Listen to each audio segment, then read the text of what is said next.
पुण्यातील बाणेर परिसरात राहणाऱ्या एका उच्चशिक्षित नवविवाहित महिलेच्या आत्महत्येची घटना उघडकीस आल्याने परिसरात एकच खळबळ उडाली आहे. गंगा तेजस बेंबळकर वय वर्ष 27 या युवतीने राहत्या इमारतीवरून उडी मारून आपले जीवन संपवले. अवघ्या 3 महिन्यांपूर्वी मोठ्या थाटामाटात झालेल्या विवाहानंतर तिच्या संसारांच्या स्वप्नांना या प्रकारे टर्मिनेशन झाले आहे. गंगाचा विवाह तेजस बेंबळकर यांच्याशी झाला होता.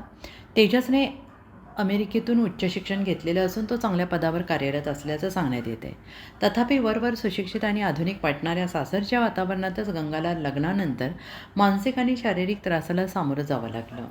सातत्याने छळ, तिरस्कार, दबावाला कंटाळून तिने राहत्या इमारतीवरून उडी घेत टोकाचे पाऊल उचलले. पोलिसांनी दिलेल्या माहितीनुसार घटनाचं एक सुसाईड नोट सापडली असून त्यात तिने स्वतःला जबाबदार धरले.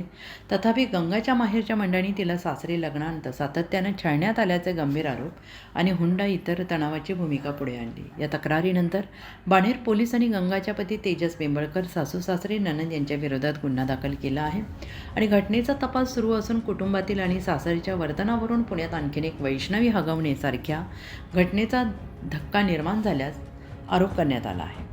साप्ताहिक पोलीस फॉरेनच्या स्थानिक बातम्या आणि व्हिडिओ नक्की पहा. लाईक करा, शेअर करा, कमेंट करा आणि तुमच्या स्थानिक बातम्यांचे व्हिडिओ आमच्यासोबत शेअर करा.